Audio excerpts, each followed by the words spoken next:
Authors Alcove. This is Agnes Wolf. Today I have award-winning, best-selling American author Richard R. Becker.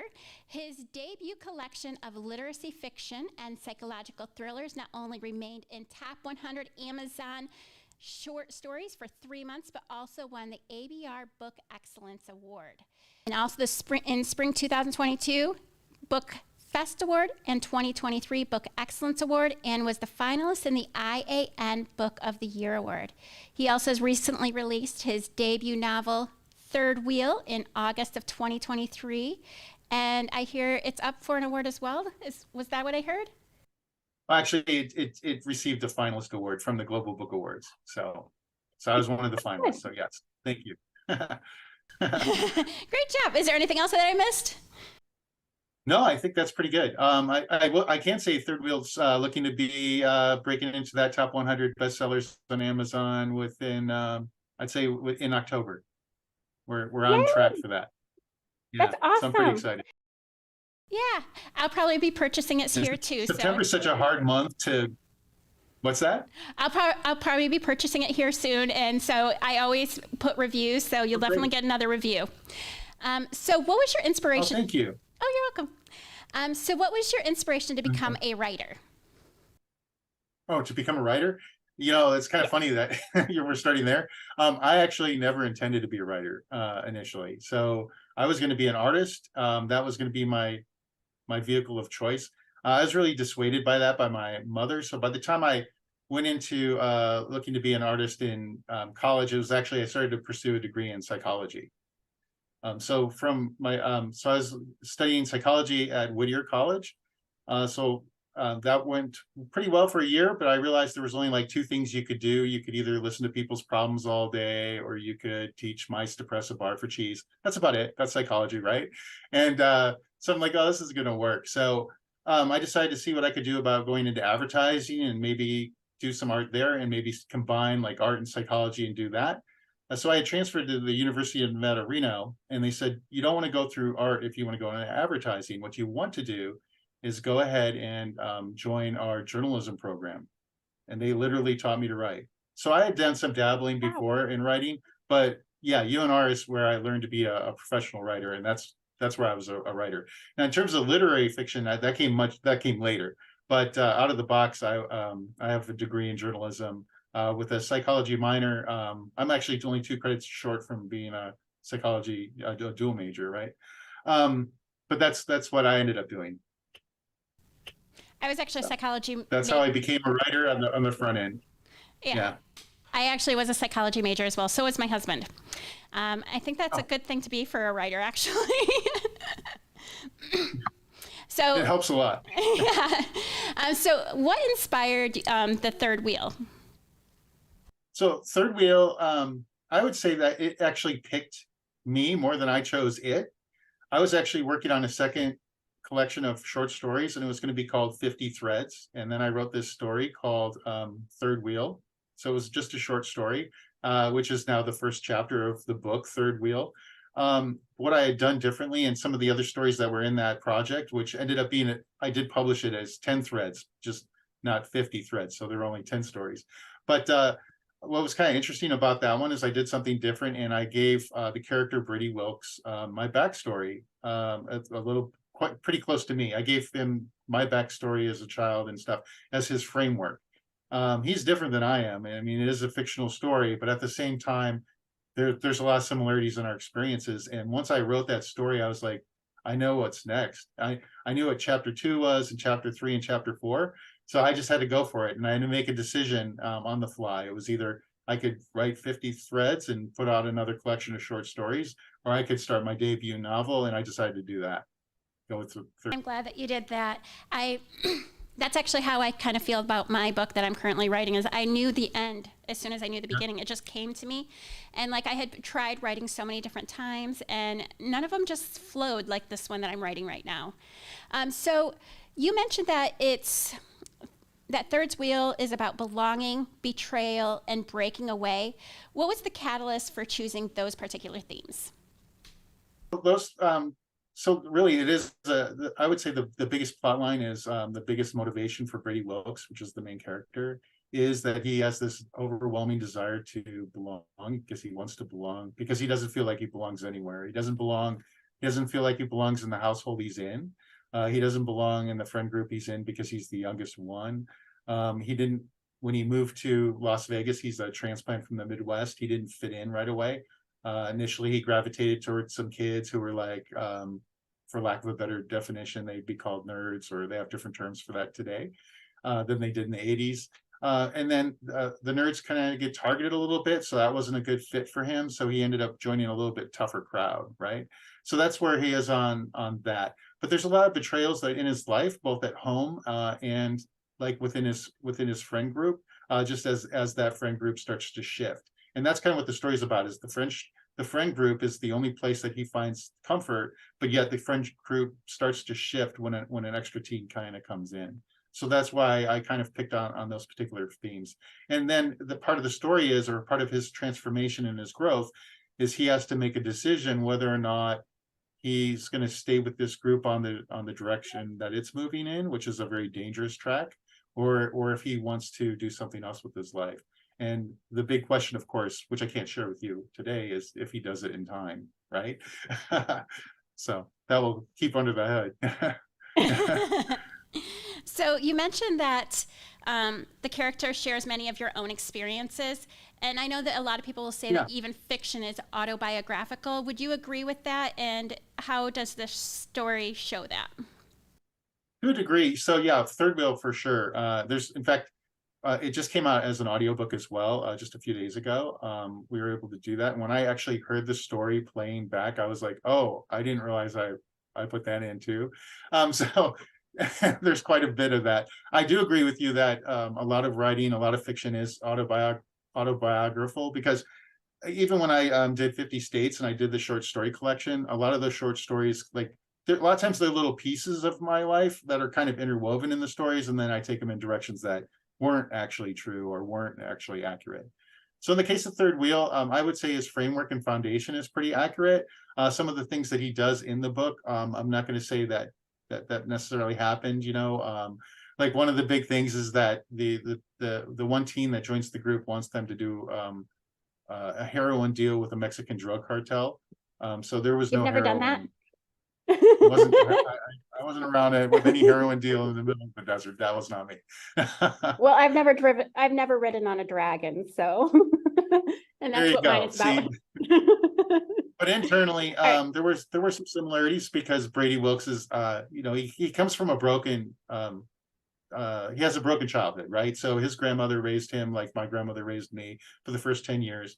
She was dying of cancer, so they had to figure out what to do with him as a different kind of role model. So he ended up being reunited with his mother, and then he had all these expectations that this would be this great and wonderful thing. And that's what he experienced at first on his way from the Midwest to Las Vegas. But once he's in Las Vegas, things are much different for him, and he has a very adversarial relationship with his mother, because she has a lot of problems with the fact that she didn't like his biological father. She doesn't want him to become an artist. She thinks that her mom spoiled him and things like that. So it creates a really tenuous situation, which is why he gravitates to this friend group, that he has, which is they're kind of delinquents. So there is a significant weight on the mother-son relationship in the Third Wheel. Why did you choose to have that play a pivotal role in the book? Yeah, I think that's what happens. So the book is really about entertainment, but there is some people might be enlightened by it, or they might feel a little bit connected to the story in that. I think when kids don't have a strong family structure at home, that's when they're going to gravitate to these other places. In fact, what's kind of interesting about Third Wheel, from what beta readers told me, and even some of the readers reading it now, is they don't even like Brady Wilkes on the front end, which is always scary when you have a character that they don't like. But that's part of, I think it's okay, because that's part of the transformation that he's going to go through, right? And part of the reason you start to like him as time goes on is there's a couple reasons. A couple of the decisions he makes, a lot of ones he makes wrong, but you see that mother-son relationship and how it's kind of broken, and you start to feel for him and say, this is why he's gravitating to this group of people. He's gravitating there because there's no structure at home. Any structure he does have is adversarial and kind of random in a sense, so that he can't grasp, what to do or how to belong in his own household. So that's why he finds a friendship with an older teen next door, is really how that's how he actually belongs to this friend group. He's not even necessarily, and that's why it's called third wheel. He's like the best friend of the popular guy, and that popular guy's older, so he has a lot of other friends, which is why Brady's the third wheel, if you will. Oh, so that's the significance of the title, is that he is the third wheel, that he feels he's the third wheel. In every aspect of his life. So he's kind of like the third wheel at home, even though he's got a sister, so there's 4 people, but he's the third wheel because he's the new insert into the group. There was a family of 3, now he's the extra part. Then when he has his best friend is Mick, that lives next door. Mick's older, he's like 16, so as a result, Mick always has another friend that he kind of considers the best friend, even though he's best friends with Brady as well. So he's the third wheel in that relationship. And then also in the book, relatively early on, and like in the second chapter, we introduce a love interest. And he's 14, and he's tall for his age and everything, and she's 18. So that kind of creates a conflict because it's not achievable to be going out necessarily with an 18-year-old girl, even though there's a chemistry between them. And so he's like the third wheel in that circumstance too. You mentioned that particular relationship has very many tender moments, even though the book itself tends to be more of a thriller. Yeah, and it does. So it is a coming of age story for sure. And I like to say that it's literary fiction. Some of the reviewers have really gravitated to calling it a coming of age thriller. So I've gone with that a little bit, but at the same time, then we kind of start to miss some of those tender moments, like I said. So the love interest is one of those relationships, even though there's a give and take because he lies about his age on the front end. There's those moments, like especially because it's set in the 1980s, where he goes over to the girl's house in the front end to help wash her car, and they get into a typical car washing water fight with the hose and stuff like that. And so that is kind of a real special moment because they know that there's something magical about that, and she doesn't know his age at the time, but she's starting to pick up that maybe he's not telling the truth. But it's hard for her to even gauge that, right? Because all his friend groups are his friends are like 16 to 18. That's how they ended up meeting at this particular party. And since he's taller, she just assumed that he's like that. She figured he was probably 16 or 17, but there's a much bigger age difference there. And then there's other times they do go to the movies together, and so things like that do happen in the book where you kind of say, oh, okay. And then the relationship between him and his friend Mick also kind of touches on those points when they have conversations. I know you mentioned in some of the notes you sent me that this portrays the damaging effects of psychological abuse. Do you mind sharing how this is reflected in the third wheel? Sure, and that's especially with the mother-son relationship. So this is kind of interesting too. It's like when I first wrote, and this is I'll take one. This is also something I share with my wife, so it'll be kind of interesting anecdote for it. So just one of the things that happens in third wheel, a punishment that Brady Wilkes receives is that he's put on room restriction for a month, and the mother takes everything out of his room. So it's almost like solitary confinement. And when I first, I had it written in there initially, more like it happened in real life, it was pretty much on the spot like that, is that I was put on room restriction for a month with nothing in my room. So I just put that in the story like that. One of the Beta's readers wrote back and said, hey, you lost me because there's no way that this could be true. And I was like, oh, but it is true. And she said, well, that's one of those cases where fiction is, stranger than, or reality is stranger than fiction. So she actually asked me to tone it down, and I did. So I made the room restriction a little bit more gradual, in that she would take things out of his room, as he said, oh, well, I'm just reading books now. So she'd take that out of the room, and then, oh, I'm just going to do art now. And she'd take that out of the room. So that's one of the cases that it was. So Brady goes through a lot of psychological abuse. So he did go, he has like the solitary confinement. He, instead of being praised for his artwork, which was one of the few things he had that gave him a strong sense of self, she actually made drawings to show that he wasn't all that, even though he was, we're talking between the ages of 12 and 14, having somebody who's an adult show you up on art is, pretty easy, especially if they had any artistic talent. She goes out of his way to needle him, or we mentioned in there how Brady has on occasion, she gives him the silent treatment, like classic silent treatment for months at a time, and then draws it out in public to say, oh, George, will you mind telling Brady this? Or will you mind telling him that? Because I'm not going to do it. And then one of the other really pivotal scenes in the book is where she actually takes him. He doesn't know it. He thinks that they're going to go on a family vacation up to Mount Charleston, as for like a day trip is the way it's presented, but she actually takes him to the front of a juvenile delinquent boys camp and then threatens that next time they take him up the mountain, he's going to be left there.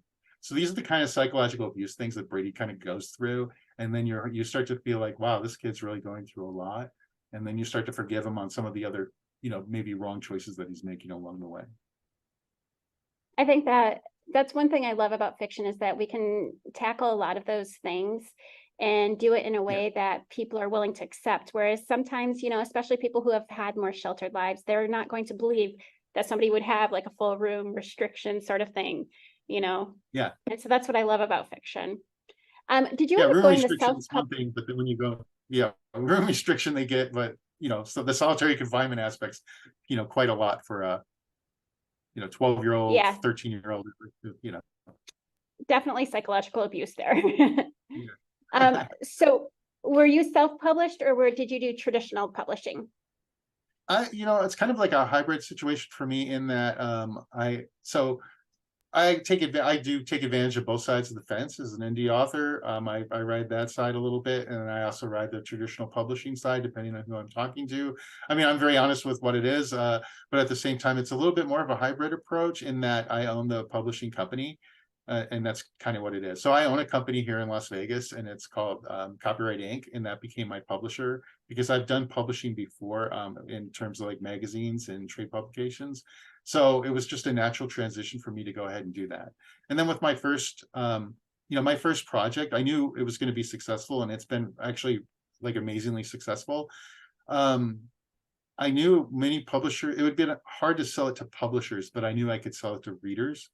So that's why I decided to do it, on my own the first time with 50 states. And what I learned from 50 states was that, hey, it's not that scary to go ahead and publish on your own. In fact, there's a lot of advantages to it because authors today are actually asked to do so much of their own marketing anyway. And that's what Copyright Inc. is a marketing advertising firm. You have to make some adjustments to market authors, I've learned. But once you get that pattern and you know what to do, it starts to be a lot easier. So originally I just did it because I didn't want to wait for publishers to come and tell me it's okay and they're going to go with it. And then I thought, well, I think I'm going to get more traction on my own. And I did. Like 50 states has sold double what actually better than double than any small publisher would have been able to do with a short story collection. So I'm happy with that. Actually, I'm getting up to 3,000 books, which is about what most short story collections, even for famous authors, except Stephen King, will get. Yeah, Stephen King's the exception, but most of the short story authors will end up getting about 3,000 books sold for the life of the book, and I'm already about to eclipse that, so I'm fine with that. What were some of the most challenging parts of publishing your own book? Honestly, I think quality control is like my biggest concern right now, because you only have certain avenues, and then you have to make decisions based upon that. So, in a perfect world, I think there's so many self-published authors out there right now, and there's I think it's like 1.5 million books are published by self-published authors every year, which is just adding to about 800,000 that traditional publishers are putting out. That's a lot of books. So the biggest challenge, I think, I mean, getting into bookstores takes a lot of finesse, and you really have to work the indies and get to know them. And I've made a lot of good friendships along the way as a result of that. But if you want to be successful, you have to be ready to market like a lot. But beyond the marketing, I still think the quality control is the biggest issue. I love, so I end up using multiple platforms in order to sort of overcome this. So like Barnes and Noble, I'm going with their trade paperback as opposed to, so basically let me backtrack. So with Ingram Spark is pretty much one of the things that a lot of indie publishers are going to use, and then they're going to do it because that's probably the only option for having the dust cover in the hard copy book with the dust cover. So there's that aspect, and then you do the trade paperback with them, and that will cover pretty much most outlets and everybody else. But then when you go to Amazon, you realize that the Amazon quality for trade paperback's better, so you want to go and you want to do a trade paperback with them that'll sort of trump the Ingram Spark copy. And I've learned that the same thing happens with Barnes and Noble. It's better to have a Barnes and Noble trade pub than it is to let Ingram Spark fill that void. And I like Ingram Sparks to a degree, but lately I think their quality control has been a little tough. Like I just received a box of books, and the next purchase I made was a paper cutter, because I'm going to have to be trimming some of the dust jackets. Yeah, that was not very, yeah. And then it's concerning, because then you wonder what other people are receiving, because if they're not getting it the way it's supposed to be presented, then you have that quality control issue. And that goes through me, because I work in advertising and marketing, and I'm not used to that. Normally, you know, I'm one of the guys that goes down to do, or I have a designer do it, go down and we do press checks and make sure everything's right. But in the self-publishing world, unless you go to a local printer, you're not going to be able to do that. And then, of course, the downside with going to a local printer to have all your books done is then you don't have the right distribution channels like Ingram Sparks has, which is why you want to use them. So that it's kind of like those kind of catch-22s, you know. And so quality control, I think, is the biggest thing. Now, I don't have those issues with the trade paperbacks are like consistently good from everybody, so I'm happy about that. I would do a hardcover with a dust jacket for Amazon, but they don't offer that, so they only do the laminate, and that looks really great for 50 States, the short story collection. But I always feel like it's going to seem a little wonky if I do a laminate on a regular novel, you know, or maybe not. I don't know. Maybe I'll change my mind. I can get that. I get that. So how did you get into Barnes and Noble? I'm sure a lot of our listeners would like to know that. Well, Barnes and Noble actually has a Barnes and Noble press track now, so you can use theirs. I do it for that, just to get on Nook. So with 50 States, I did that for Nook.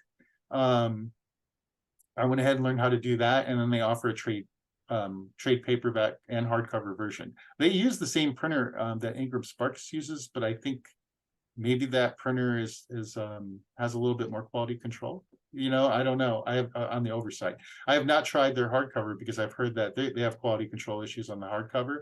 I think everybody does. I think there's just too much demand to really get those dust jackets right or something. So they're just trying to crank them out as quickly as they can. And they just probably need to slow down, especially with the bigger orders. You'd think they'd get that right. So that's how you do that. Now, in terms of getting into Barnes and Noble stores, that's a little different. You have to pretty much go store by store, and they'll order them either from Barnes and Noble Press if you've gone that route, like I am now. I'm hoping that's a bigger incentive, or they will order them from Ingram Spark. They don't like ordering them from Ingram Spark, and one of the things that you'd have to do if you were an author and going through Ingram Spark is you do have to take a lot of risk. So your royalty percentage is really going to be eaten on both sides of the fence in terms of the production. And this probably gives you an idea of why I'm not necessarily willing to take on other authors yet. But so you lose a good chunk of it on the production side with Ingram Spark, and then they charge you an additional fee every time that the book goes out with the orders on top of what you'd expect them to do. And then you're giving up at least 55% to the resale market. So you're left with that, you know, maybe $2 per book window, where you can get a lot more if you go with Barnes and Noble, and a lot more if you go with Amazon than that. So definitely authors need to look at that price point. And sometimes, you know, people will say, well, why is your book $16.99? And it's because, well, you know, if I made it any less, then the author, you know, I might as well just give it to you, right? You know, which is okay in some cases, but you don't want to do that in every case, or you don't want to charge yourself, because you have to pay for marketing and everything else, right? So those are kind of the way to do that. I'm hoping that Barnes and Noble, then once you have the book, a place that they can get it, and you have your ISBN number, you just tell the local bookstores that are willing to stock your book, or if you're visiting a particular area. And I do the same thing with indies. You just tell them the ISBN numbers where they can get the book, and either they'll go to Ingram Spark, or in this case, now since I have a trade paperback on Barnes and Noble, they'll probably just get it from Barnes and Noble. And I think that's probably the best way to do it. I think they'll be more enticed to order it from their own catalog, but we'll find out. I haven't done that yet, so we'll see. Yeah. Well, good luck. I've been too busy actually to work the local bookstores, which is unusual. You know, to see about getting. We don't have many in Las Vegas, unfortunately. But so I haven't really worked the local bookstores yet. I'm looking at my first signing will probably be the Las Vegas Book Festival. where I'll have a booth that's already a done deal, and then so a lot of people are going to go there, for my first book signing. I'm so glad that you had so much knowledge on the publishing aspect, because that's something that I have been very curious about. So thank you so much. What is one piece of advice you would give to somebody who is not yet published? Not necessarily not necessarily how to publish or anything like that, but just overall. I learned two things in order to get my project done, right? So there were two lessons I learned, and one was from my friend Stephen Butcher, who is a designer, and he started a project called the Daily Monster. And so his Daily Monster was he'd do this little ink sketch of a monster every day, and then he did 100 of them every day, whether he was sick or whether he was tired or whether he was tired of monsters, whatever the case was. And he just said that you have to, put some work in every single day on your project. So that was one thing. And then the second thing was I had another friend named Jeff Livingston, who's done a lot of amazing things. He's published his own books before. He's had publishers as well. And then he became, out of the blue, a photographer because he wanted to do that. But he's actually a marketer getting into AI. He always likes to be on the cutting edge. And I asked him one day, I'm like, how do you do all these things? And he said, well, you got to put your project first. And I was like, oh, that's what I'm doing wrong. I never put my project first. I always put my writing on the back burner. And I think that's the biggest thing that you have to learn. And I'll kind of weave this all together for you. But you have to learn to put your project first, and you have to treat it like a job. And if you don't give it the amount of time that you would for any other job, you are never going to get your project done. And that's kind of how you do that. So I don't think my process would work for everybody, but I do have a process. But the first step is you have to put it first, and then you have to work on it almost like every day. And the way I ended up doing 50 states on the front end, which is how I sort of leapt into this, which is my process, was I decided to do one short story a week for 50 weeks. That's what the project was initially. It ended up being 50 states because each story takes place in a different state. But that kind of organically happened. That was not the original intent. It was just to do one short story, because I couldn't do a short story a day like the Daily Monster. I did a short story a week for 50 weeks, and I would actually share that on Facebook when Facebook would allow me to share it. They don't really like short stories so much to be shared on Facebook, just so you know. That's a good way to get kicked off or flagged because of the content of the short stories. Even if it's fiction, the algorithm and sometimes the people don't seem to recognize the difference. So you have to push back, and then sometimes they push back a little harder, and then then you're kicked off. So you don't want to do that. But when I could do that, I ended up growing like a little fan base of like 1,400 people who would show up every week to read my short story, and that was kind of like the process that went into it. And so I'd start on Monday. So Monday I would block, like I don't do any client work because I have a lot of client work to do too. So I don't do any client work on Monday. I just work on when I'm in a project. That's what I do is I write as much of the short story as I can on Monday, and then I'll tinker with it for the rest of the week until it's finalized. On Sunday, I'm done and I'm gone. And then I use that same process for Third Wheel, except it was a chapter a week. So I do Third Wheel took 24 weeks, start to finish. Once I was in the project, every week I'd start a chapter. By the end of the week, I'd be done with it. And after 24 weeks, I had a draft that I was very happy with. Of course, Wow. it took a lot longer than 24 weeks. To finalize the book, because it probably took another 8 months or so to like go back and clean things up and kind of tweak some things and get some feedback and editors and beta readers. And you can never have enough beta readers and editors, I'll tell you that. But in terms of authors, if you're struggling to get your project going, you have to find a block of time that works for you. I've heard of writers that do that. I don't know if I would do it this way, but 5 a.m. to 7 a.m. Every day. You hear those stories. Or some people are like Sunday writers, or just find whatever it is and then set a deadline to hold yourself accountable to get a certain amount of work done. When you're talking, it was reminding me of a quote I heard. I'll probably butcher it, but people often underestimate or overestimate how much they can get done in a day, but underestimate how much they can get done in a year. And I think working on it every day is very important. And I don't know if you've ever read the book Slight Edge. I love, self-help type books, but The Slight Edge is also very similar to that, in that they say if you form a pattern, you're going to exponentially get better. Like the question that they ask at the very beginning is, would you rather get a penny on the first of the month and have it doubled every single day till the end of the month, or $1 million on the first of the month? and after 30 days you end up having like $5 million. So it'd actually be better to do and that's kind of the concept, but that's what it kind of reminds me when you're talking about that. I love your concept. It kind of bridges over to something else that I do. So I also coach high school softball. It's one of my, because I can't be busy enough, right? So I do some coaching as well. And I always tell the girls on the team, I tell them, we're only working toward, especially right now, way ahead of the season, we're only working to be 1% better, this week. If you could be 1% better a day or 1% better a week, you're going to get to the goals that you want to achieve when it really counts. And I think the same thing happens with writing and leading up to fiction, just to kind of go into that. And one of the advantages I think I have over other authors is that, I do have, 30 plus years of writing experience behind me before I even started my projects. So I didn't have to go through that learning process as well. I mean, there's so many things that you need to learn to be an effective writer. And I really needed that 30 years of growth as a writer to kind of end up where I am now, where I could write fiction that actually people want to read and sells. Yeah. Thank you so much for sharing. I really appreciate that you being on today. I really appreciate all the knowledge that you were able to share too, and wisdom. Anyway, again, thank you very much. Thank you, Agnes. Take care. Have a great day.